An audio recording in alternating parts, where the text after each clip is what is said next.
Sir paper tough था sir, paper tough क्योंकि आया। जीके का अगर 50 में आप 50 में 35 क्वेश्चन देखें तो हम भी लोग 3-4 साल तैयारी कर रहे हैं सर। मेरा प्री में भी 96 है, लेकिन बहुत टफ था। और सर जो देखिए जीके का जो 3 सेक्शन था, जीके मैथ रीजनिंग, जीके का जो लेवल था वो सर मॉडरेट टू टफ था, या उसको एक तरीके से आप स्लाइटली टफ ही कह सकते हैं। मैथ्स का जो क्वेश्चन था सर 40 क्वेश्चन लगभग मैथ्स के थे, 20 क्वेश्चन हर कोई किया होगा क्योंकि प्री क्वालिफाई किया तो थोड़ा बहुत बेसिक सबका सही होगा। 20 क्वेश्चन सर लेंदी था, अगर स्पीड नहीं होगी तो कोई नहीं कर पाया होगा। रीजनिंग में 4-5 क्वेश्चन पजल बेस्ड थे जो थोड़े ठीक थे, बाकी रीजनिंग ईजी थी, लेंदी थी। और सर सबसे टफ था जीके, जो हालत ख़राब कर दिया।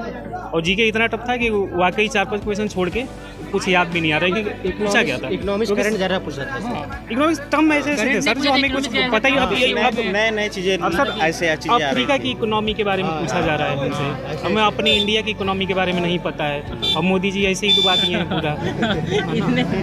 हम वहाँ प्री में 96 है, सोचे कि ऐसे ही हो जाएगा सिलेबस, अब तो पूरा कॉन्फिडेंस ही हो गया दे रखा है सर। सिलेबस हुआ है सर, उसके अकॉर्डिंग नहीं अरे है। सर सिलेबस सर आप यूपीएससी का क्वेश्चन पूछिएगा सर, सिलेबस का कुछ मतलब नहीं है। यूपीएससी के कैंडिडेट को आप अगर एक्चुअल पेपर आए जब आंसर किया, आप किसी अच्छे स्टूडेंट को बैठाइए, अगर वो जीके में मैं कह रहा हूँ 40 में 25 कर जाए, नहीं कर पाएंगे। अच्छा एस्पायरेंट। बहुत टफ था सर, मतलब टफ इन द सेंस कि हमें पहले तो मतलब ही नहीं समझ आ रहा था क्वेश्चन का कि है क्या। किसी को पता होता है, उसमें डेट रैंडम पूछ दे रहा है कि क्या कब क्या हुआ था, ऐसे कैसे पता चले। अब एक बात बताइए, जैसे कि अब एक क्वेश्चन वो वाला था कि वैष्णो धर्म में प्रभु का भगवान का कितना अवतार माना गया है, ये क्या मतलब है भाई। सिक्किम में वो जो था भद्रकाली वाला, सॉरी कर्नाटका, उसमें कहाँ मनाया जाता है। ठीक, हम लोग हमेशा यही पढ़ते हैं कि बोडो जनजाति, कोई भी किताब पढ़ लो यार, ये सारे यूट्यूब वाले आज ले रहे हैं। क्या पढ़ाते हैं लोग बताओ ना, इन्हीं को लोगों को तो पढ़ते हैं एग्जाम पूरा, और ये वो सर ये लोग कुछ पढ़ाते हैं, या जो भी बुक आती है प्लेटफॉर्म के उसमें जीके एक तरीके से ऐसा क्वेश्चन नहीं आता। एक और थोड़ा क्वेश्चन करूंगा, जैसे कि ऑनलाइन क्लासेस चल रही है यूट्यूब पे, जी सर। सारा इसमें से बेवकूफ बना रहे हैं सर ये लोग। टेक्स्ट बुक हो गया सबसे फर्जी है टेक्स्ट बुक, मैं आज ही अनइंस्टॉल टेक्स्ट बुक और ग्रेडअप को करूंगा और 10-20 लोगों से और कराऊंगा। ये बेकार है। सबसे अच्छी है किताब लेके, जो हमारा ट्रेडिशनल पैटर्न था उसी को फॉलो किया जाए और किताब लेके पढ़ा जाए। इनका बुक से कोई लेना देना है और नहीं। सर अब रेलवे और एसएससी के जीके के लिए भैया बिपिन चंद्रा, सतीश चंद्रा, रोमिला थापर, रामचरण शर्मा पढ़ो। अब ये उसेंट लूसेंट और ये यूनिक और स्पीडी छोड़ो, जीके कुछ नहीं होगा। जीके का मतलब है कि डीप में जाके पढ़ना पड़ेगा। ये सब यूट्यूब से पढ़ने से कोई मतलब नहीं, स्टैटिक पढ़ाते हैं, नॉर्मल पढ़ाते हैं, इसे लगेगा कि आप बहुत कॉन्फिडेंस में हैं, बहुत अच्छे करेंगे। मॉक मॉक करने के बोलते हैं, बिल्कुल बेकार है, हाँ सब धंधा है। मॉक टेस्ट कराएंगे तो उसमें 100 नंबर आ जाएगा, यहाँ पर 100 अटेम्प्टेड नहीं हो पाते, वहाँ 100 नंबर आ जाता है। कोई मतलब नहीं है मॉक टेस्ट। डालेंगे कुछ डालेंगे क्या? डालेंगे सर, बिल्कुल बताइए। और कुछ कहना है तो आप तो जरूर डालेंगे। अरे मेरी सर देखिए कहने का तात्पर्य बस ये, एक तो सरकार अगर कोई देखे कोई भी तो कि भैया पास या फेल जो भी होता है, एक तो ये जो पंचवर्षीय योजना आपने बनाया है, 3.5 साल हो गए फॉर्म आए हुए, 28 फरवरी लास्ट डेट था एनटीपीसी का, एक्सटेंड हो गया 31 मार्च हुआ था। 3 साल से ऊपर हो गए। कम से कम बच्चों के भविष्य के साथ खिलवाड़ इसलिए मैं कोई राजनीतिक बातें वैसा नहीं कर रहा हूँ सर। आप जो भी करना है 1 साल के अंदर एक आप ये क्लियर करिए पास या फेल।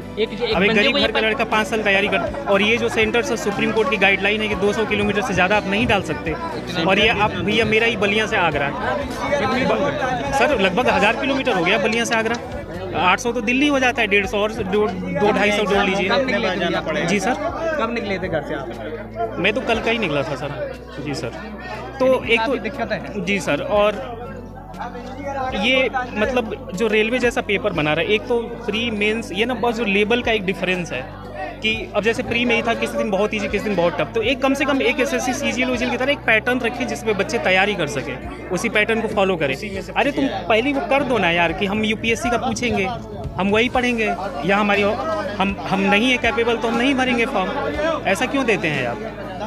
सर दूसरी बात ये है कि जो एग्ज़ाम सेंटर बनाया इतना दूर दूर बना दिया है, अब इसमें 4-5 और एग्ज़ाम होने हैं अलग अलग लेवल के, तो बार बार इतना ही दूर दूर भेजेगा, कहीं भी कुछ भी भेज सकता है। थोड़ा सा एग्ज़ाम सेंटर पास होना चाहिए कि मतलब कि 5-6 घंटे में आदमी कवर कर ले आने जाने का। दीजिएगा वो स्टूडेंट जो आगे तैयारी करेंगे या ग्रुप डी वाले या और भी हम ही हैं जो हमारे और भी लेवल 2, 3, 5 का है, तो ये जितने यूट्यूब वाले हैं, रोजगार विद अंकित नाम ले रहा हूँ, एग्जामपुर, वाईफाई, स्टडी विद आलोक, सबको देखना बंद करें। ये पैसा कमा रहे हैं खाली। ये क्या पढ़ाते हैं यार, ये बताओ ना आज भी। ये बस संविधान स्टैटिक जी पढ़ाते हैं, सबको आता है, सब आता है, कोई मतलब नहीं है उसका। ये लोग क्या पढ़ाते हैं? 39 पूछा था। नहीं, अरे सर कोई बेसिक कोई क्वेश्चन ही नहीं था, 1 घंटे में 20 क्वेश्चन पढ़ाते हैं सब, टाइम और खराब करते हैं हम लोगों का। आप क्वेश्चन पढ़ना है तो आपको बुक से ही पढ़ना सर, स्टूडेंट पड़ेगा। जो भी आपको देखता है, सुनता है, आपके जो भी व्यूअर हैं उनसे कहना, ये स्टूडेंट ही देखते होंगे कि भैया इन यूट्यूब वालों को छोड़ो और जो पहले जैसे दिन रात किताबों से पढ़ा जाता था, दुनिया भर की किताबें पढ़ जाओ, जितनी मार्केट में है सब पढ़ जाओ सर, किताबों से ही होगा सर। Thank you sir. ऐसी ही शानदार खबरें सबसे पहले देखने के लिए इंडिया न्यूज़ 24 चैनल को अभी सब्सक्राइब कर बेल आइकन जरूर से दबाएं।